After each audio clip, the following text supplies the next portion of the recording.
Hi Collective, I'm Philippa, thank you so much for coming to the channel. We're going to do a little reading.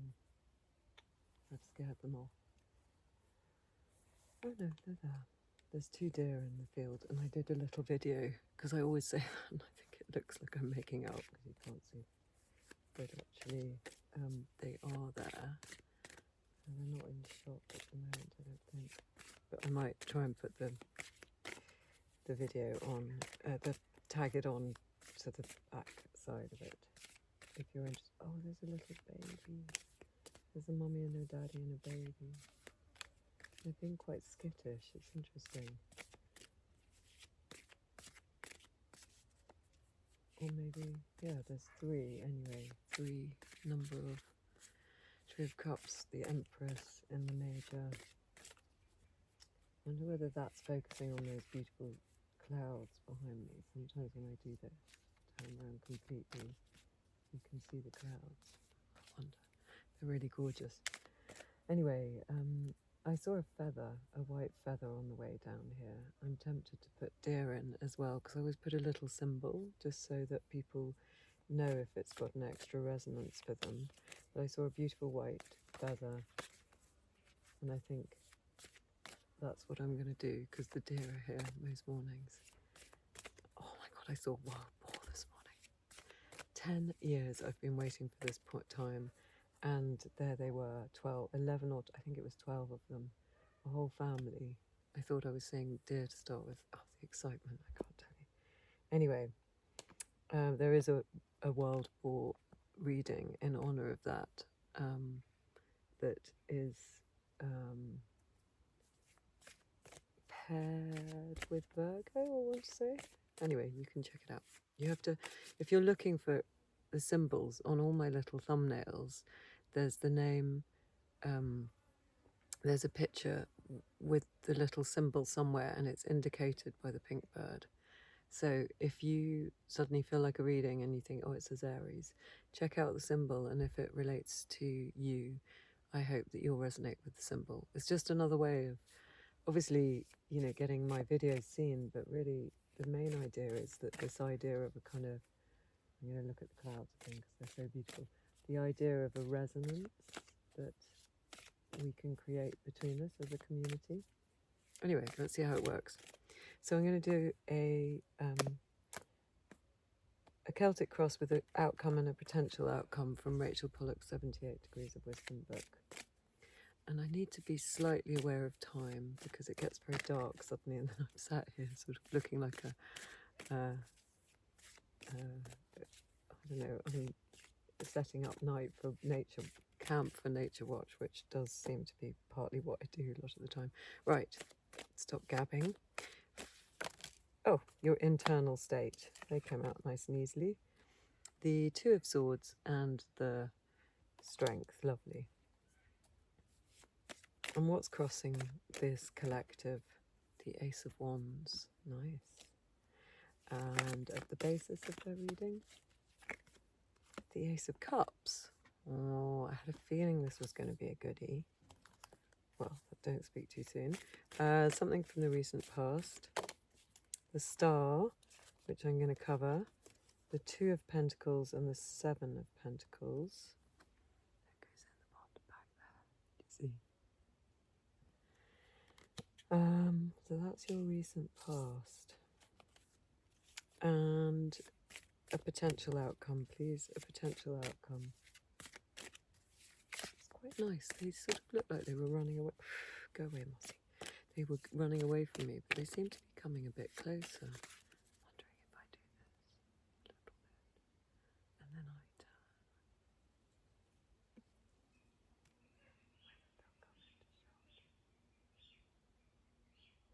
There's 2 of them in the foreground at the moment. Anyway, if I turn around and look at them, they get a bit skittish. So, something for a potential outcome, please. The Fool. And in your near future, they don't mind me as long as I don't look at them. Just be a bit sideways with them. Something for your near future. Something for your near future. 2 cards. The Knight of Pentacles and the Knight of Swords have funny, facing each other, opposed energy. And your attitude, the 9 of Wands.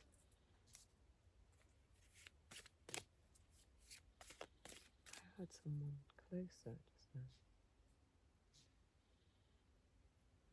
Oh, it's because he's making a noise. And your environment, the High Priestess. And your hopes and fears, your hopes and fears, your hopes and fears. God, I'm just going to do that so you can see those beautiful clouds. We didn't have a storm today, which is the first day in ages. The hopes and fears of the collective, and anyone drawn to the white feather. The 6 of Swords,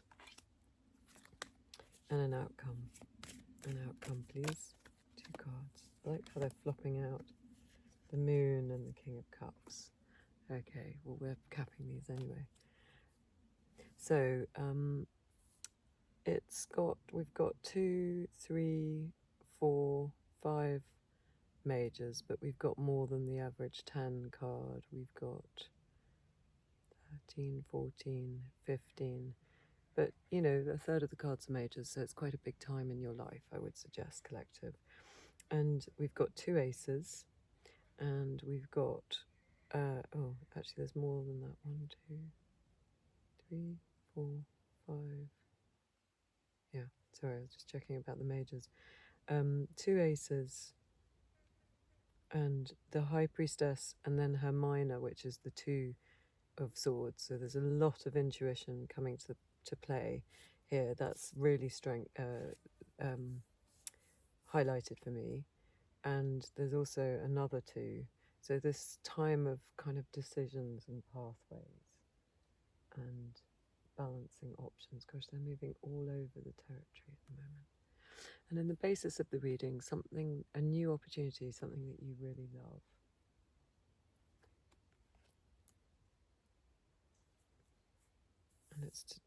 And there's 2 of these wonderful new starts. Let's just dive in. So we see you wrestling with your intuition.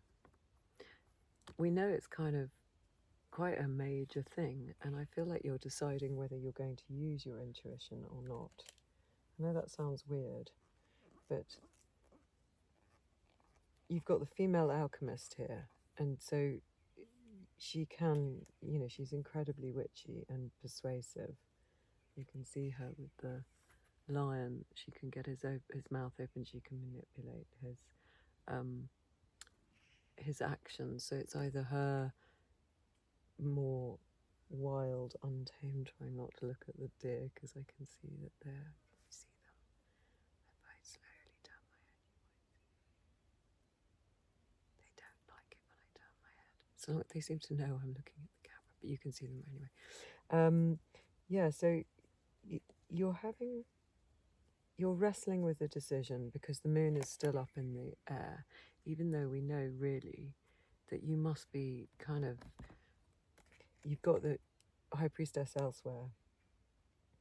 So it's almost like a sort of silly question as to whether or not, why are you not just going for something? Why are you not trusting your instincts? Because they're so strong, your instincts, and you're so able to make happen what you want with this incredible female magician. You have a lot of strength, and you have an incredibly feminine, soft, persuasive way with you. Male or female, whatever your gender is, that's a quality, like an intrinsic quality. So it's interesting that you're deciding, it's almost like you're deciding whether to employ that side, whether to let that loose. Yeah, that's what I want to say. Like, why wouldn't you?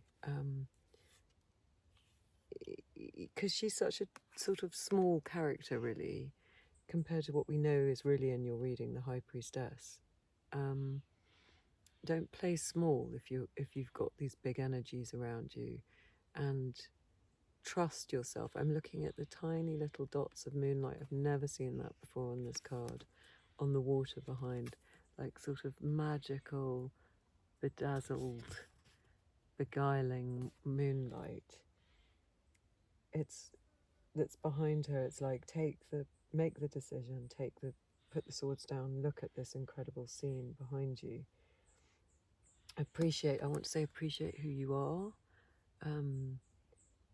Employ that intuition. Don't sort of play small. And and then the way that's making you act in the outside world is, I think you're employing some of your passion that you can tame in the strength. And there is this new start, being a renewed passion and energy. And I think you're almost getting it from the fact that you've kind of absorbed the energy of this wild side of you, the untamed side of you.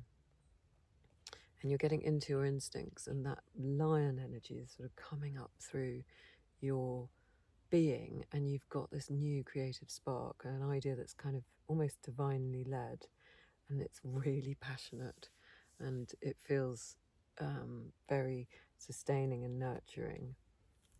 And it's a nice balance to that strength card, because it's a sort of incredibly male feeling energy. There's these three little trees in the garden and by the water, and a tower. And I want to say that this is actually a sort of tower that's built on the right foundations. So that's absolutely wonderful. And the basis of the situation is that the passion, this new passionate start, is coming from really the proper genesis of all of it. So you feel this unleashed passion because you've been alighted across. I just want to turn around and see if you can see that. Yeah. You've alighted on something that you really, really love, like deeply, deeply love. An idea has been sort of birthed out of your consciousness. And so because you love it so much, it's joined by this perfect match for the cup and the stick. You know, they're quite phallic and male and female symbols, if you know what I mean. It's like a kind of,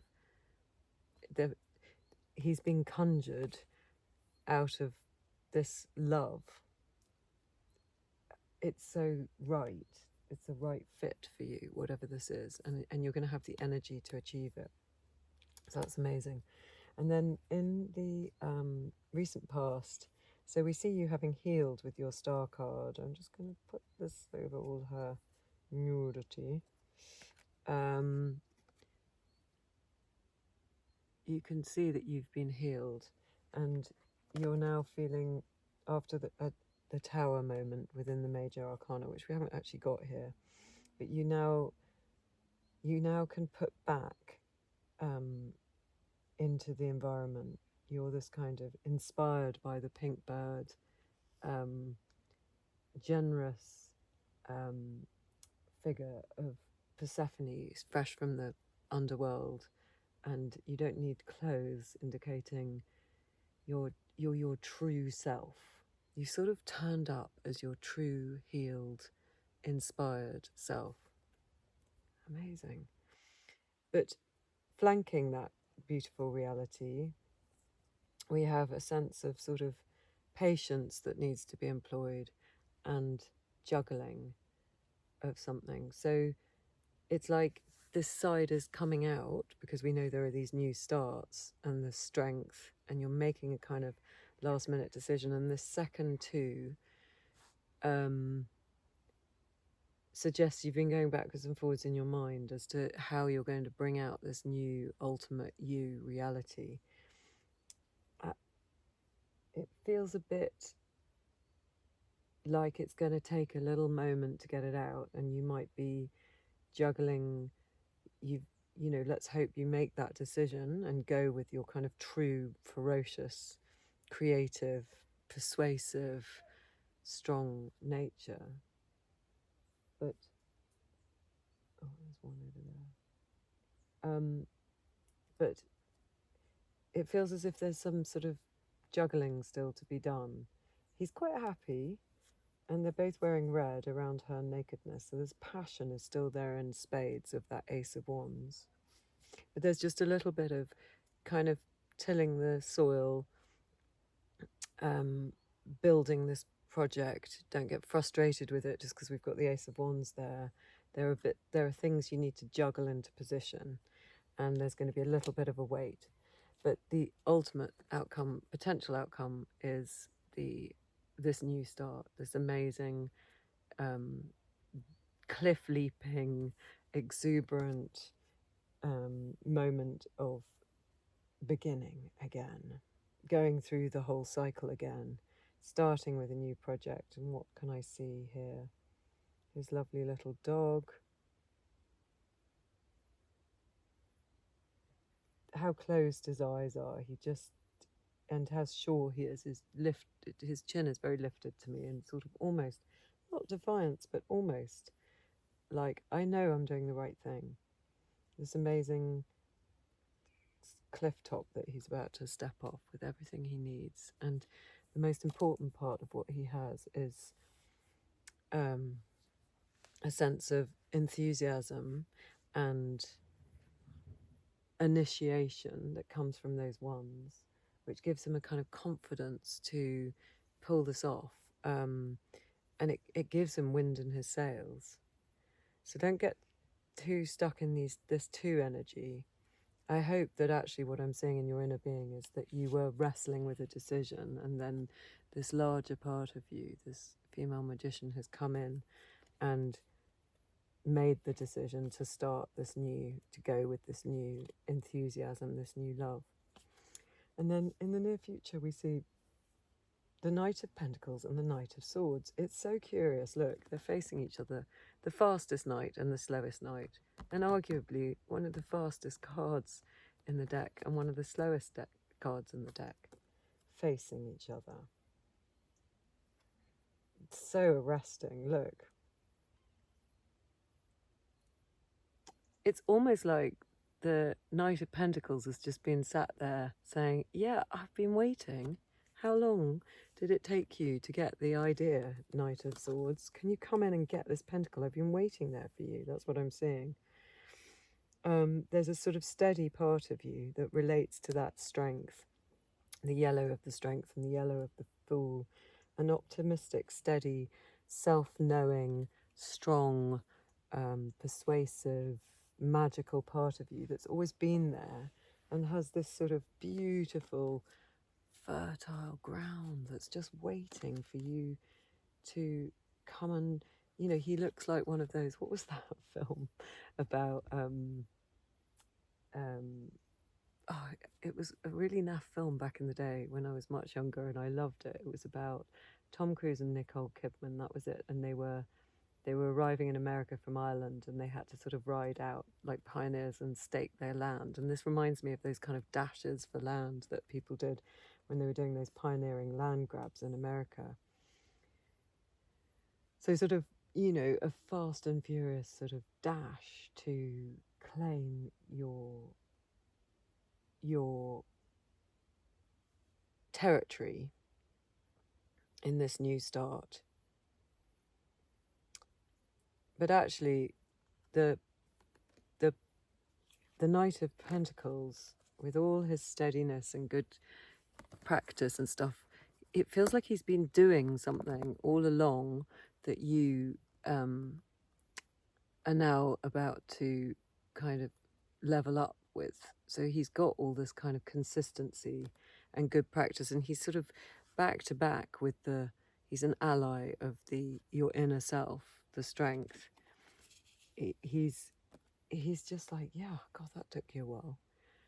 Finally, he's almost sort of slightly mocking him, like, why did it take you so long, is the feeling.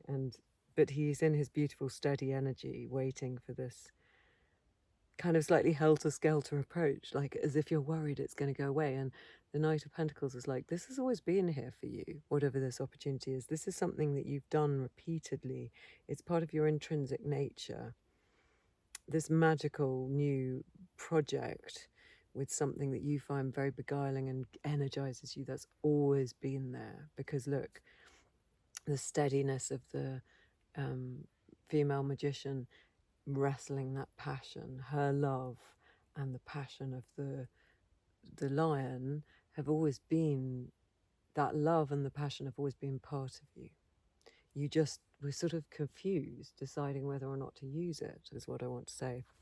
But then in your attitude, you feel a bit defensive, and I'm curious about this. Why?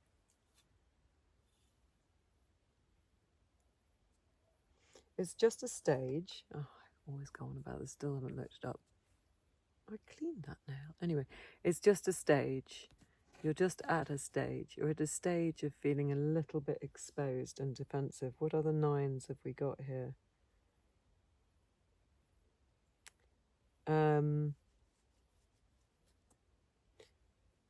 We haven't. And I don't know where this is coming from.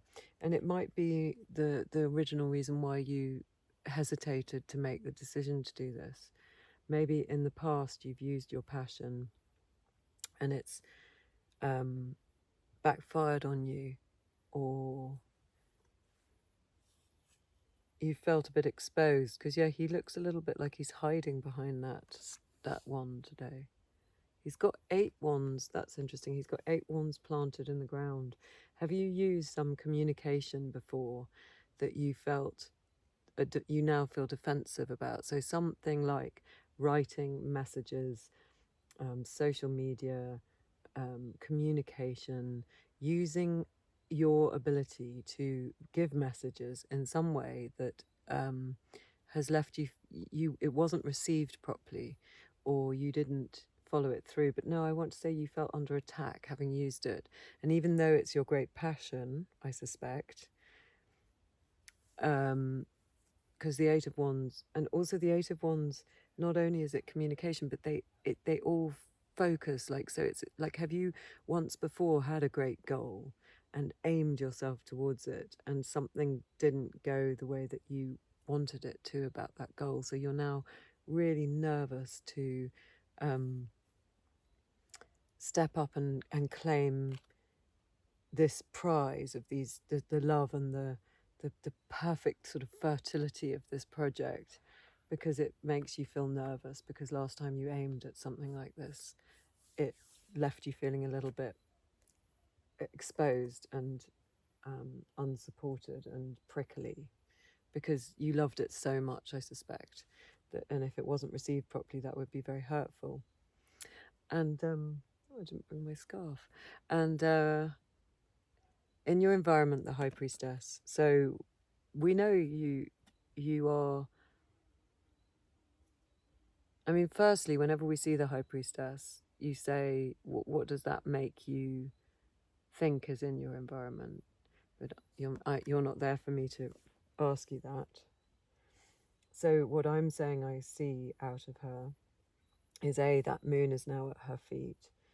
I feel like your environment, you have graduated from the Two of Swords, and you know, there are shades of the Strength card, another incredibly powerful, magical,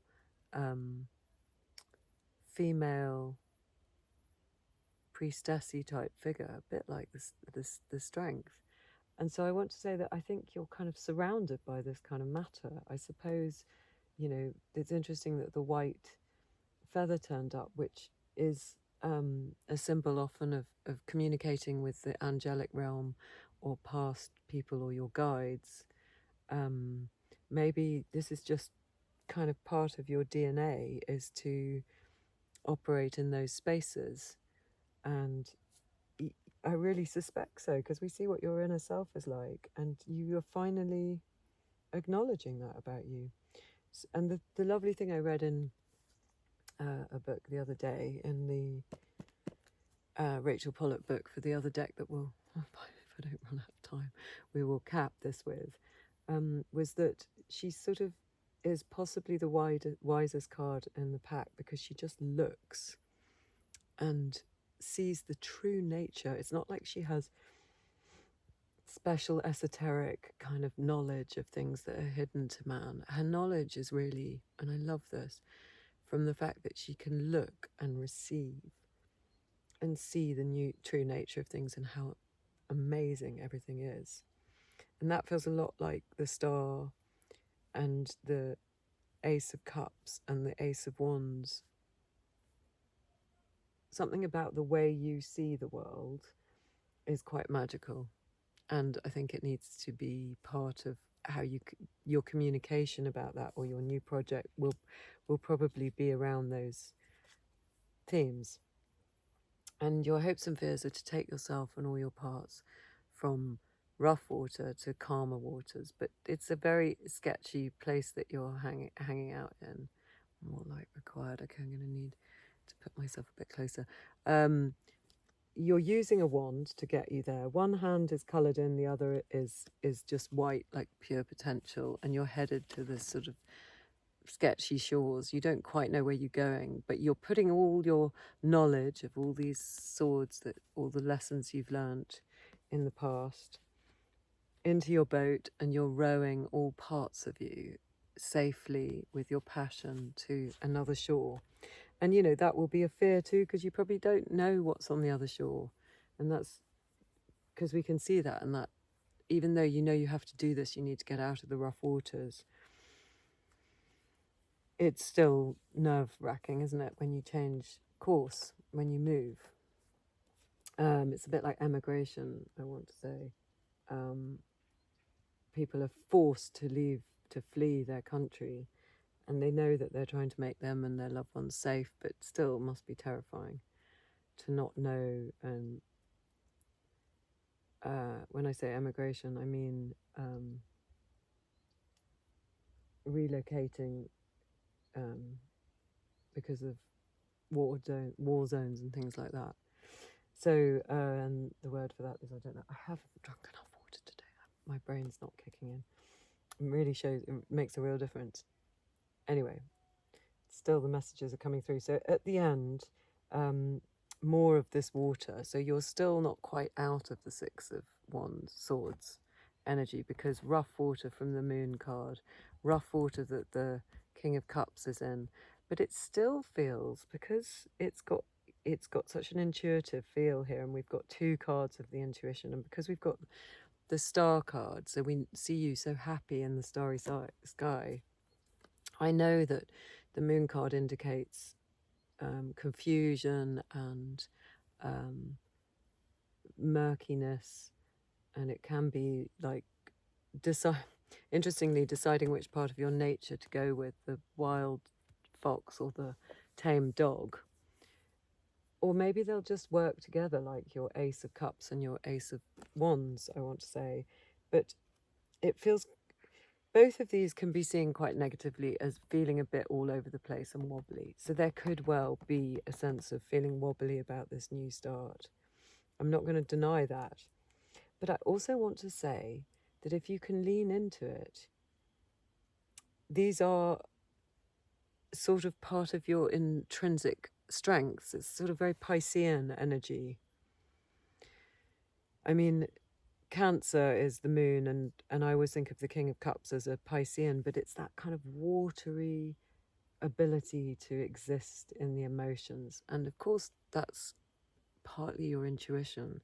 So you don't want to shut that down. But let's pull another card, another two cards for you from the Enchanted Tarot, and then Rachel Pollock's actual deck, and see how they can clarify how you can move forward and feel a little bit kind of more celebratory about this amazing new start, or what you need to know about it, surely. Oh, it's certainly not surely. Right.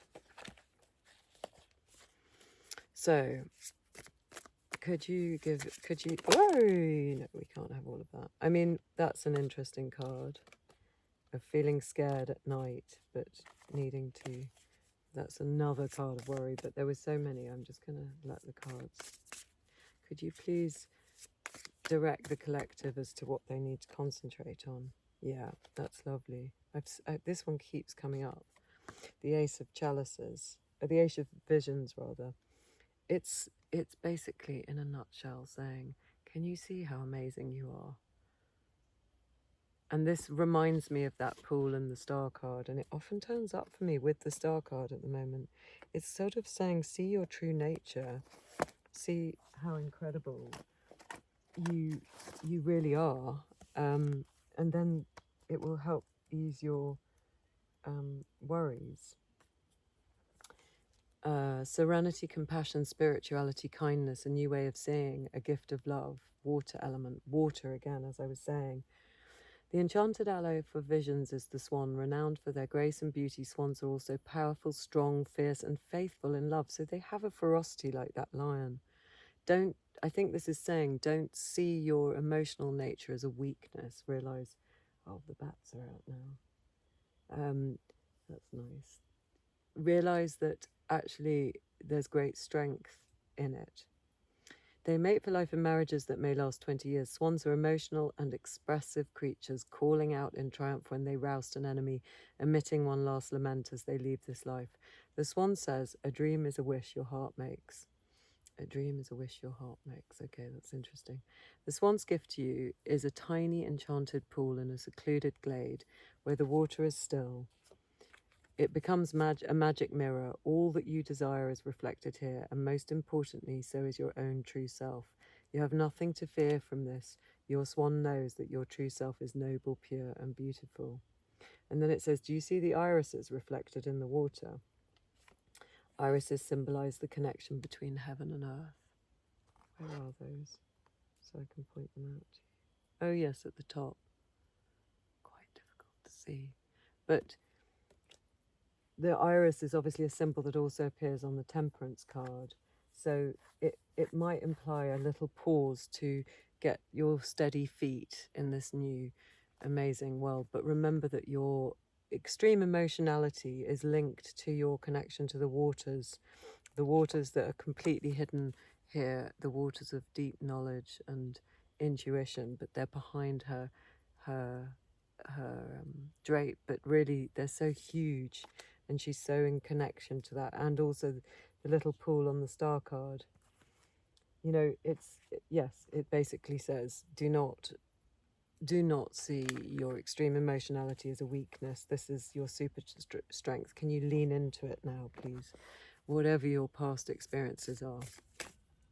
And anything else to add? Someone's been called to dinner.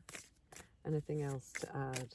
Oh, the bats. They haven't really been around that much before. So this is from the Shining Tribe Tarot, and it's justice. Everything's going to be in its right place. Look at that. These are really wonderful cards. I'd really recommend them. They are based on the tarot system, obviously, but Rachel Pollock, who is an incredible scholar of tarot, has given us this gift that just deepens the knowledge, and it's all based on old indigenous wisdom. Right, justice. Here we go.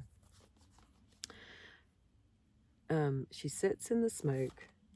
She whispers her secret. She stares at her children. She throws the old stones.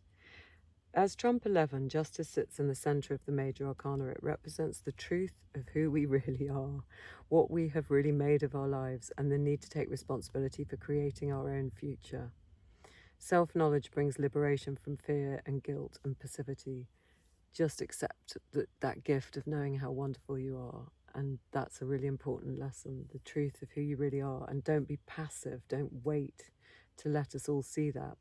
All of us contain qualities and memories we do not wish to acknowledge. Jung called this the dark side of ourselves, the shadow, and showed us how it could rule our lives if we don't acknowledge it.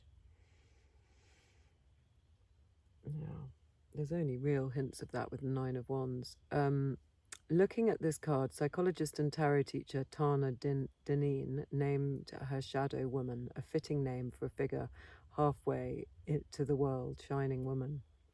The image was inspired by the markings on a stone given to me by a student of Dr. Deneen.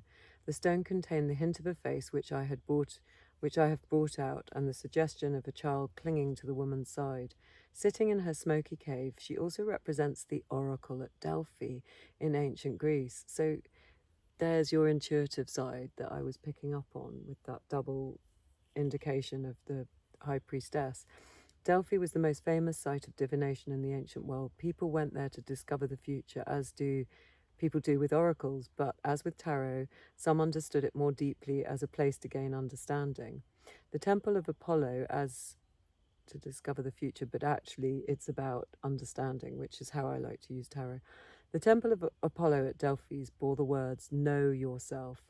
We cannot advance to this high level of the major arcana without coming to the self-knowledge signified in the card of the Fool, which we also have in your potential outcome. How beautiful. On top, without coming to the self-knowledge signified in the card of the Fool. On top of the hill, we see two pillars, reminiscent of the High Priestess. Oh my goodness. There you go. We've got the Fool and the High Priestess. So her two pillars are now being represented here. We know you've got double doses of the High Priestess. I don't know, maybe you're into divination, or something that you're doing is about this kind of thing, what I'm doing here. Reminiscent of the High Priestess, multi-patterned, they signify the variety of experience. A single eye shines between them. In justice, we look at ourselves with complete honesty. Visitors to Delphi purified themselves in a spring before they approached the oracle. The river at the base of the card signifies memory, the truth which flows and shifts like a river. The path resembles the snake on the High Priestess. This must be her version of it. The original Delphic oracle contained serpents sacred to the goddess. The serpent's bite, along with the powerful vapours, may have produced visions. The face on either side of the caves derived from the Aboriginal child germs, faces painted on rocks to symbolise the souls of unborn children. Oh, that's so moving. Here, the figures on the left represent our past experiences, which have set into the rock of our history, while the faces on the right signify our future possibilities, which have not yet emerged. The usual image of justice holds the scale with balanced pans.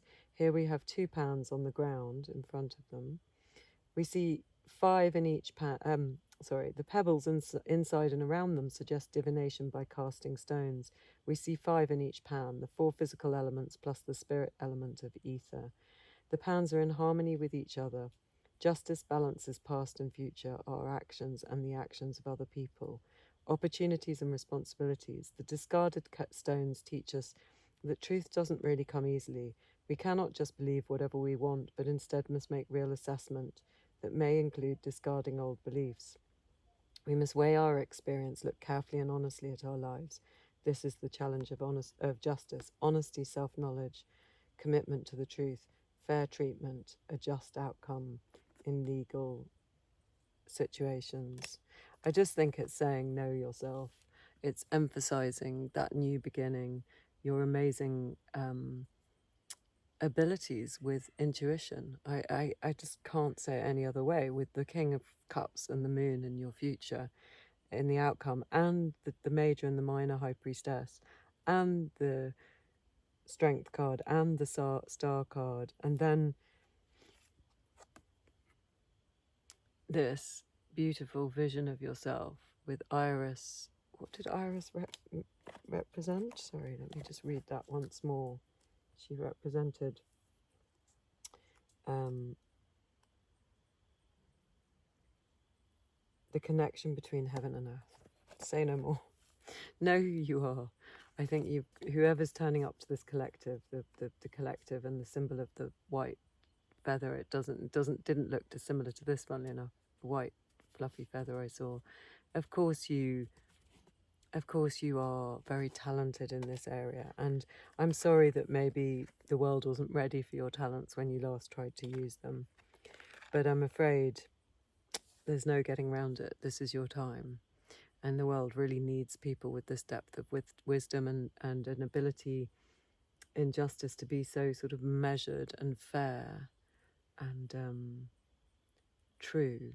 So you won't be just saying what people want to hear, but you'll be really delving into some sort of intuition within you. And there's something about those unborn children and the Aboriginal art, all the unborn opportunities, the unborn souls. And then the five of all the four elements plus spirit. And the fact that it talks about venom and snake bite and kind of visions and stuff. I think you've got something that you need to write, talk about, broadcast on YouTube, put onto Instagram, talk about with your friends. But it's a proper new start, you know, with two aces and the fool. And it will be about emotions and emotions that other people can't face. And we know you've got the kind of wisdom of justice, so you can allow that honest appraisal of what you feel stay in your heart. And that's helpful for people because people aren't good at staying in their emotions. They don't love it. It's nearly dark and the bats are with us, and I'm going to leave you soon, but thank you so much. That was such a lovely reading, and I really hope you do something with this because I'd be very interested. It sounds like you're quite a special person, and I will see you again soon.